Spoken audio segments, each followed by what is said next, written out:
What is up, guys? This is Mateo's 2020 Politics here, and today we're going to be discussing Julian Castro. Now, what do you think about him? At first, I didn't like him. I'm like, oh, this guy speaks like a 1990s politician, very calm, very polite. The whole entire manners maketh man policy, speaking kind of like this, and just stop, don't do that. It's very scripted, and it's clearly a political calculation that is not a good calculation. So, another thing is that he doesn't show he's a progressive, because he actually is one. He is pro-Medicare for all, pro-free college, pro-Green New Deal, pro all these things. He's literally almost, if not as progressive as Bernie Sanders or Tulsi Gabbard. But he doesn't show it. And my point is, if you're a progressive, you gotta show it, because again, with the place that we are now in American history, if you're progressive, you gotta show it. You can't just ignore it. So that's what I don't like about him. What do I like about him? His policies, and in debates, he's usually calm. But when he gets aggressive, oh boy, he gets aggressive, because he literally turns into a different human being.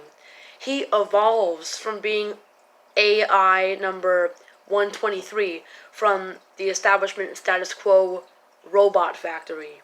He was model 123 of advanced intelligence robots, made at the status quo factory, and then he just turns into an actual human being when he gets aggressive in debates.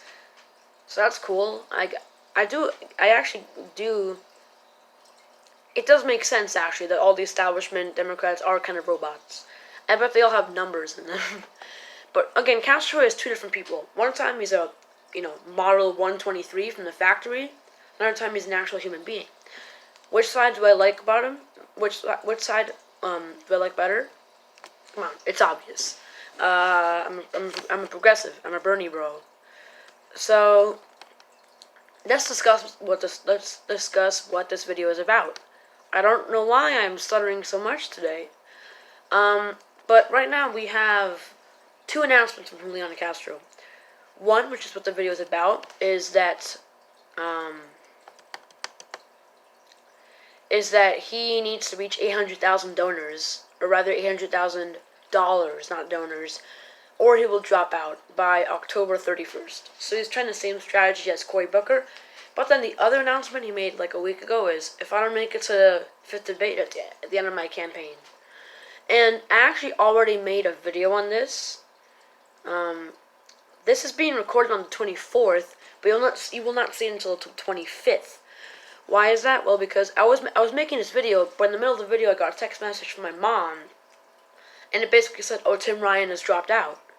And so, after I got text messages, I started talking about that in the video, and the video became less about Julian Castro, more about Tim Ryan. So I deleted that video. I'm making two videos today. One is about Tim Ryan dropping out, which will be released today, the 24th. The other one is this one, which is also being recorded on the 24th. We won't see it until the 25th. So, why is this? Well, the news about Julian Castro possibly dropping out soon is not as urgent as somebody actually dropping out. So, will Castro drop out? Maybe. I think most likely he will, because he's not making it to the 5th debate. He's not even close. He got the donor threshold. He is nowhere close to the polling threshold, because you need 3% in 4 or 5 polls. You know how many polls he has gotten? Zero. So, again, I like him. I like the fact that he isn't delusional. He's actually like, oh yeah, you know what, I'm gonna drop out if I don't do well. Which is what I would do. If I'm not making it to the 5th debate, and I'm polling this low, from 0.7 to 2%, usually he's at 1%. If I'm polling this low, I'm dropping out. With other Democrats like, let's say, Michael Bennet, or John Delaney, or Who else? Marianne Williamson. Even although I like her, I have to put her in this category. If I'm one of those candidates and more, Steve Bullock too, I don't understand why I wouldn't have dropped out by now. I've made it to half of the debates. I'm not gonna make it to the next one. And if you're one of these candidates and you actually are believing, like John Lane, that you're gonna win Iowa and New Hampshire when your campaign is doing this well, rather this badly, you're delusional. Because think and put yourself into the head of one of these candidates who hasn't made it to any debates. Do you really think you could actually win the nomination? No, you'd be crazy if you thought that. I mean, if you had your sparkling moment, the whole surge moment, it would have been back in the first couple debates, because you're not going to be in any more debates. There's no point in staying in. And that's what I like about Julian Castro's decision. He's like, if I'm not going to make it to fifth debate, if I don't make as much money, I'm dropping out. Why is he saying that? Because he knows his campaign is not doing well. And he's basically saying, I'm going to drop out soon, guys. So, quick story, very simple. There's no ranting involved.